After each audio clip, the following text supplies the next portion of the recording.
দ্বিতীয় খণ্ড সুনির্দিষ্ট প্রতিকার প্রসঙ্গ। প্রথম অধ্যায় সম্পত্তির দখল পুনরুদ্ধার প্রসঙ্গ। ক. স্থাবর সম্পত্তির দখল। ধারা ৮ সুনির্দিষ্ট স্থাবর সম্পত্তি পুনরুদ্ধার। সুনির্দিষ্ট স্থাবর সম্পত্তির দখলের অধিকারী ব্যক্তি দেওয়ানী কার্যবিধি অনুযায়ী উহা নির্ধারিত পন্থায় পুনরুদ্ধার করিতে পারে। ধারা ৯ স্থাবর সম্পত্তি দখলচ্যুত ব্যক্তি কর্তৃক মামলা।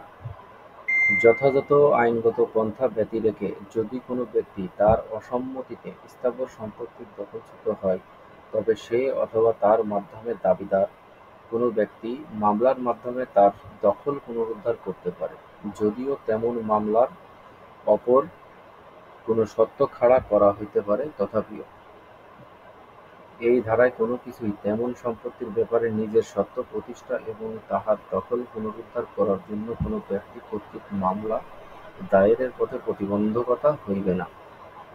এই ধারা অনুসারে সরকারের বিরুদ্ধে মামলা দায়ের করা যাইবে না। এই ধারা অনুসারে দায়েরকৃত মামলায় প্রদত্ত কোনো ডিক্রি বা আদেশের বিরুদ্ধে কোনো আপিল করা যাবে না, অথবা তেমন কোনো আদেশ বা ডিক্রি পুনর্বিবেচনার কোনো অনুমতি প্রদান করা হইবে না। খ. অস্থাবর সম্পত্তির দখল। ধারা ১০ সুনির্দিষ্ট অস্থাবর সম্পত্তি পুনরুদ্ধার। সুনির্দিষ্ট অস্থাবর সম্পত্তির দখলের অধিকারী ব্যক্তির দেওয়ানী কার্যবিধিতে নির্ধারিত পন্থায় উহার দখল পুনরুদ্ধার করিতে পারিবে।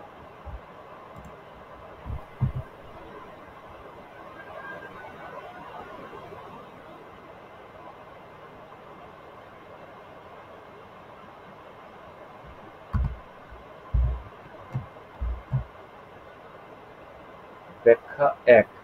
এই ধারা অনুসারে একজন জিম্মাদার, যার জন্য জিম্মাদার নিযুক্ত হয়েছে, সেই ব্যক্তির হিতকর স্বার্থে নিয়োগ করার অধিকার রয়েছে এমন অস্থাবর সম্পত্তির দখল পাওয়ার জন্য মামলা দায়ের করিতে পারিবে।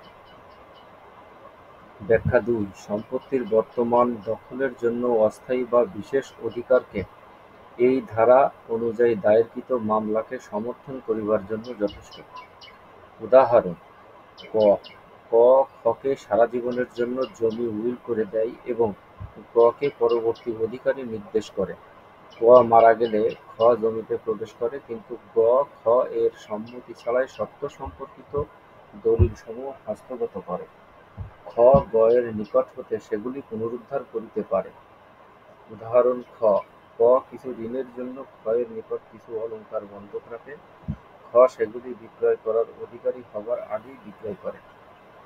ক ঋণের অর্থ পরিশোধ না করেই অলংকারাদির দখলের জন্য খ এর বিরুদ্ধে মামলা দায়ের করে। মামলা অবশ্যই খারিজ হবে, কারণ ক সেগুলি দখলের অধিকারী নয়। তার যতটুকু অধিকার তা হচ্ছে অলংকারসমূহের নিরাপদ সংরক্ষণ নিশ্চিত করা। উদাহরণ: ক খ কর্তৃক তার নিকট লিখিত একটি চিঠি পেল। খ এর সম্মতি ছাড়াই উক্ত চিঠি ফিরাইয়া দিল। উক্ত চিঠিতে ক এর এমন এক সত্য রয়েছে যা তাকে খ এর নিকট হতে পুনরুদ্ধার করার অধিকারী করে। উদাহরণ: ঘ খ এর নিকট নিরাপদ সংরক্ষণের জন্য বই এবং কাগজপত্র জমা রাখে। খ সেগুলি হারিয়ে ফেলল এবং গ সেগুলি পেল, কিন্তু খ যখন দাবি করল তখন সেগুলি প্রত্যর্পণ করতে অস্বীকার করল। খ চুক্তি আইনের ১৬৮ ধারা অনুসারে গ এর যদি কোনো অধিকার জন্মে, তবে তৎসাপেক্ষে গ এর নিকট হতে পুনরুদ্ধার করিতে পারে। উদাহরণ: গুদাম রক্ষক ক এর দায়িত্ব ছিল বর্গীর নিকট কিছু মাল অর্পণ করা, যা ক এর দখল হতে খ নিয়ে গিয়েছে। ক খ এর বিরুদ্ধে উক্ত মালামালের জন্য মামলা দায়ের করিতে পারে। ধারা ১১ অব্যবহিত দখল লাভের অধিকারী ব্যক্তির কাছে নিকটে দখল প্রদানের নিমিত্তে মালিক নয় এরূপ দখলকারী ব্যক্তির দায়-দায়িত্ব। যে সম্পত্তির মালিক সে নিজে নয়, এমন অস্থাবর সম্পত্তির কোনো বিশেষ অংশের দখলকারী বা নিয়ন্ত্রণকারী ব্যক্তিকে নিম্নোক্ত যে কোনো অবস্থাতে অবিলম্বিত দখল লাভের অধিকারী ব্যক্তির নিকট উহা প্রদানার্থে সুনির্দিষ্টভাবে বাধ্য করা যাইতে পারে।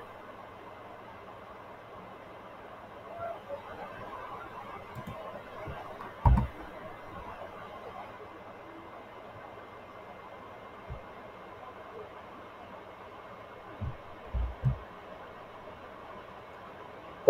যখন দাবীকৃত সম্পত্তি দাবীদারের জিম্মাদারের বা প্রতিনিধি হিসাবে প্রতিবাদীর নিকট রহিয়াছে। খ. যখন দাবীকৃত বস্তুর ক্ষতি টাকার মাধ্যমে ক্ষতিপূরণ দাবীদারের পর্যাপ্ত প্রতিকার করিবে না। গ. যখন দাবীকৃত বস্তুর ক্ষতি কোনো সাধিত যথার্থ ক্ষতির পরিমাণ নির্ণয় করা অত্যন্ত কষ্টসাধ্য হইবে। ঘ. যখন দাবীকৃত বস্তুর দখল দাবীদারের নিকট হতে অন্যায়ভাবে হস্তান্তরিত করা হইয়াছে।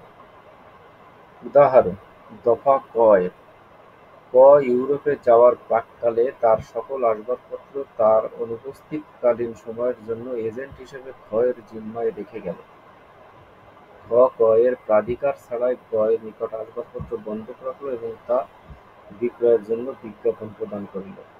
গ কে ক এর নিকট উক্ত আসবাবপত্র অর্পণ করিতে বাধ্য করা যাইতে পারে, কারণ সে ক এর জিম্মাদার হিসাবে তাহা রাখিয়াছে। দফা খ এর উদাহরণ: ক্ষীয় ক এর পরিবারের মালিকানাধীন এমন একটি দেবমূর্তির দখল পেল, যার যথাযথ সংরক্ষণ হচ্ছে ক্ষীয় ক এর নিকট উক্ত দেবমূর্তি অর্পণ করতে ক্ষীয়কে বাধ্য করা যাইতে পারে। দফা গ. ক একজন মৃত চিত্রকরের একটি চিত্র এবং একজোড়া দুষ্প্রাপ্য চীনামাটির কারুকার্য খচিত পাত্রের অধিকারী, কিন্তু সেইগুলো খ এর দখলে রহিয়াছে। এ জিনিসগুলো অত্যন্ত বৈশিষ্ট্যপূর্ণ এবং তাহার বাজার দর নির্ণয় কষ্টসাধ্য। খ এর নিকট এগুলো অর্পণ করার জন্য খকে বাধ্য করা যাইতে পারে।